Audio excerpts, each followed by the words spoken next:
क्या हाल है दोस्तों। आज हम क्लास 10th का बहुत ही अच्छा क्वेश्चन करेंगे यहाँ पे, जो कि बहुत इंपॉर्टेंट है और बोर्ड एग्जाम में कई बार पूछा गया है। ठीक है दोस्तों, तो सबसे इंटरेस्टिंग बात यहाँ पर ये रहेगी आज, क्योंकि आज मैं टेबल पे ये वीडियो नहीं बना रहा हूँ। आज मैं ये फेस कैम वीडियो बना रहा हूँ, जिससे कि मैं आपने मेरा चेहरा नहीं देखा होगा, आप आज पहली बार चेहरा देख रहे होंगे। तो इसमें मैं आज ये वाला सवाल कराऊंगा, उसमें बताएंगे मूलों की प्रकृति कौन सी होगी। तो हमारा क्वेश्चन दे रखा है द्विघात समीकरण 2x² माइनस का 3x + 5 बराबर 0 के मूलों की प्रकृति बताइए। मूलों की प्रकृति ज्ञात करने के लिए सबसे पहले आपको क्या करना है, तीन कंडीशन आपको याद होनी चाहिए, तभी आप इसको हल कर सकते हैं। तो तीन कंडीशन में आपको सबसे पहले, जैसे d ग्रेटर देन 0 है, d इक्वल 0 है और d लेस देन 0 है, इसके बारे में जानना जरूरी है। अगर हमारे पास d बड़ा है 0 से, तो हमारे मूल कैसे होंगे दोस्तों, वास्तविक होंगे, ठीक है, और असमान होंगे। कैसे होंगे, असमान होंगे। ये बात आपको पता होनी चाहिए, वास्तविक होंगे और असमान होंगे। d बराबर 0 है तो मूल कैसे होंगे दोस्तों, हमारे मूल बराबर होंगे, संपाती होंगे, समान होंगे। ठीक है दोस्तों, इस टाइप से हम यहाँ पे लिख सकते हैं। और वास्तविक भी होंगे, मूल बराबर होंगे, संपाती होंगे, समान होंगे और वास्तविक भी होंगे। ये चीज आपको पता होनी चाहिए। जब हमारा मान अगर छोटा हो जाए, अगर हमारे पास छोटा है तो ये कैसे हो जाएंगे, ये हमारे कैसे हो जाएंगे, अधिकल्पित हो जाएंगे या काल्पनिक हो जाएंगे। ठीक है दोस्तों, हमारे पास ये पद हो जाएंगे, काल्पनिक हो जाएंगे। तो हमें यहाँ पे देखना है कि मूलों की प्रकृति बतानी है। कैसे हो जाएंगे हमारे यहाँ पर, ये काल्पनिक हो जाएंगे। कैसे हो जाएंगे दोस्तों, ये काल्पनिक हो जाएंगे। तो तीनों कंडीशन आपको यहाँ पे पता होनी चाहिए, अच्छी तरीके से आपको समझ में आएगा अगर कंटिन्यू वीडियो देखेंगे तो। क्योंकि 22 फरवरी में आपका हिंदी का पेपर है, 27 फरवरी को हाई स्कूल का मैथ का पेपर है। तो मैं इसमें बहुत ही इंपोर्टेंट क्वेश्चन कराता चल रहा हूँ। मैंने कल हिंदी का पेपर भी डाला था, आज इंटर का हिंदी का पेपर भी डाला है। तो आज मैं यहाँ पे पहली बार यहाँ पे आपको फेस कैम वीडियो बना के दिखा रहा हूँ। जो भी अगर कोई कमी ये लगे या टूटी लगे तो मुझे बताइएगा, कमेंट जरूर करिएगा। ठीक है दोस्तों, तो सबसे पहले हम जैसे सवाल कर रहे हैं, तो आपको क्या करना है, इस वाले क्वेश्चन का आपको क्या कहते हैं, तुलना करनी है। और तुलना कैसे करेंगे, हम यहाँ पे लिख देंगे, यहाँ लिख देंगे ax² + bx + c बराबर 0 से इसकी तुलना करने पर या कंपेयरिंग करने पर हम यहाँ पे करेंगे। तो a की वैल्यू x² का गुणांक यहाँ पे कितना है, देखिए a है, यहाँ इसका गुणांक कितना है, 2 है। a का मान कितना हो जाएगा, 2। आपको चिन्ह सहित देखना है कि चिन्ह इसका क्या है। तो ये हो जाएगा, b की वैल्यू हमारी -3 हो जाएगा और c की वैल्यू हमारी 5 हो जाएगी। और मूलों की प्रकृति आपको ये याद होनी चाहिए, इसके हिसाब से कर लेंगे। तो विभेदकर का सूत्र आप जानते हैं, b² - 4ac होता है। d बराबर, b की वैल्यू हमारे पास कितनी है, 3 का स्क्वायर -4, a की वैल्यू कितनी 2 है और c की वैल्यू कितनी हमारी दोस्तों 5 है।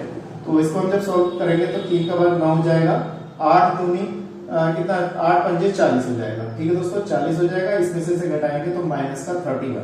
अब देखिए दोस्तों, यहाँ पे माइनस क्यों आया, क्योंकि बड़ी संख्या पे चिन्ह जो है वो माइनस का है, ये बात ध्यान रखिएगा। तो -31 आ गया। अब देखिए ये वाली कंडीशन कब लगती, जब हमारा प्लस में कोई मान आता है। जैसे अगर प्लस का 31 आता तो हम ये वाली कंडीशन लगाते, तो हम लिख देते मूल वास्तविक और असमान है। अगर हमारे पास d का मान 0 आ जाता तो हम लिखते मूल बराबर है, संपाती है, समान है या वास्तविक है, ये लिखते। अब हमारे पास इसका मान छोटा है, यानी 0 से छोटा है, तो मूल कैसे हमारे काल्पनिक है। यहाँ पे लिख देंगे दोस्तों d छोटा है किससे, 0 से, तो यहाँ लिख देंगे मूल काल्पनिक है। कैसे है, मूलों की प्रकृति कैसी होगी दोस्तों, काल्पनिक है। तो ये चीज हमारा क्या है, यहाँ पर छोटा सा सवाल था, मैं समझता हूँ आपको अच्छी तरह समझ में आ गया होगा। और इस टाइप के क्वेश्चन में यहाँ पे कराता हुआ चल रहा हूँ, इसको कंटिन्यू केयरफुली करिए भी गए। ठीक है दोस्तों, तो अभी मैं एक क्वेश्चन और कराता हूँ, आपको वीडियो पे बने रहना है। तो देखिए दोस्तों, हमारे पास अगला प्रश्न है, ये यहाँ पे ब्लड से संबंधित है। ये वाला जो चैप्टर था कोरोना काल में हटा दिया गया था, लेकिन इस बार फिर लागू किया गया है 2024 में। तो इसका ये मान के चलिए 101% ये वाला इस टाइप के क्वेश्चन जरूर आएगा। ये तो आ ही सकता है, हो सकता है यहाँ पे एंगल बदल के दे, लेकिन आकृति इस टाइप की होगी। ये चाहे नीचे दे दे, चाहे इधर दे दे, चाहे इधर दे दे, ये टी पॉइंट कहीं भी दे सकता है। लेकिन ये ध्यान रखना है कि 2 स्पर्श रेखाएं जो होंगी वो टच करके जाएंगी, और इस टाइप से हमारे पास दिया हुआ है। तो क्या कह रहा है वो, क्वेश्चन में दिया हुआ, दी गई आकृति में इस टाइप से आकृति दे रखी। मैंने यहाँ पे क्वेश्चन नहीं लिखा है, लेकिन उसकी जो मेन बातें थी वो यहाँ पे लिख दी है। तो यहाँ पे दे रखा है POQ, यानी कि POQ हमें 110 डिग्री का दे रखा है, और वो कह रहा है PTQ यानी कि PTQ, हमें ये वाला कोण बताना है। अब इसको करने के 2 तरीके हैं। 2 तरीके का मतलब है, अगर देखा जाए तो चक्र चतुर्भुज बन गया। देखिए 1, 2, 3 और 4 चक्र चतुर्भुज बन गया। इस टाइप से चारों कोणों का योगफल हमारा 360 होता है, उसके माध्यम से भी आप निकाल सकते हैं। दूसरी बात यह है कि यहाँ पर जो हमारी स्पर्श रेखा है, अगर किसी वृत्त पे अगर कोई रेखा स्पर्श रेखा अगर स्पर्श करती है तो वो अपने साथ 90 डिग्री का कोण बनाती है। बात समझ में आ गई? तो 90 डिग्री का कोण बनाएगी, तो 90 डिग्री का ये, 90 डिग्री का ये कोण पता है हमें, ये पता है, ये पता है, ये कोण निकल जाएगा। लेकिन सबसे आसान तरीका है, ये तो थोड़ा लंबा पड़ जाएगा। सबसे आसान तरीका क्या होता है, आमने सामने के कोण अगर चक्र चतुर्भुज हो तो वो उन दोनों कोणों का योग क्या होता है, 180 होता है। तो इसके माध्यम से हम यहाँ पे ज्ञात कर सकते हैं। तो कैसे करेंगे देखिएगा। तो हमारे पास चक्र चतुर्भुज है, आमने सामने के कोणों का योग क्या होता है, 180 होता है। तो यहाँ पे निकालना है। तो यहाँ पे लिखने का तरीका देखिए, POQ ये होगा POQ प्लस एंगल, यहाँ पे लिख देंगे PTQ बराबर 180, ऐसे लिखा हमने। और हमारा एक कोण ये वाला पता है कितना है, 110 डिग्री का है।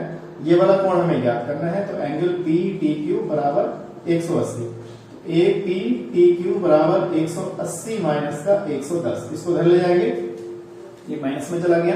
अब इसको घटा दीजिए, PTQ बराबर कितना हो जाएगा दोस्तों हमारे पास, ये आ जाएगा 70 डिग्री आ जाएगा। ये वाला हमारे पास कितना अच्छा, समझता हूं आपको अच्छी तरह समझ में आ गया होगा।